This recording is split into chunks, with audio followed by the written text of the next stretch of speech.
অ ভাই কেলে বহি আছ? কি কবি আৰু মোৰ দুখৰ কথা মাইকী জানিবা মই হেতাই মাখালো আজি মোৰহে এনেকুৱা অৱস্থা হৈছে বুলি আহিছিলো, তোৰ একে হৈছে দেখোন।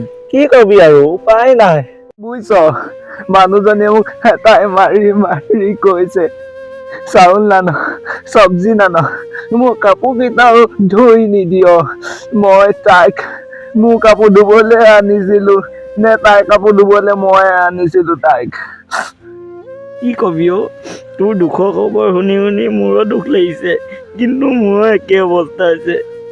হেল্ল' ডাৰ্লিং, কি কৰিছা? লৈ যাম। ঐ ভাই, এইটো নগেনৰ পুতেক হয়নে?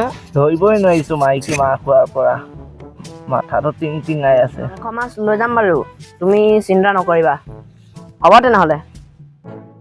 ঐ ভাই তহঁতি কিয় ইয়াত বহি আছ? কি হৈছে অ তহঁতৰ? কি কবি ঐ কালি চাউল দাইল নিনিয়া কাৰণে মোক হেতাই মাৰিলে সেইটো কাৰণে ইয়াত বহি আছো মই।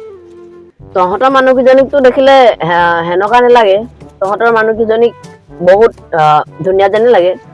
তই কি সেইবোৰ কি চাই পোৱা নেকি গা কেনেকুৱা লাগে? লোকৰ ভাই কি চাবলৈ যাওঁ নেকি লোকৰ ঘৰে ঘৰে হে? মই চাব যোৱা নাই ন, দেখা কথাটোৱে কৈছো। তই কিবা কৈছ কিজান তোক কেনেকুৱাই দেখিছে মোক। ইয়ে এনেকুৱা কৰিছে হপাই, ইয়াক বাঙোৱা ধৰ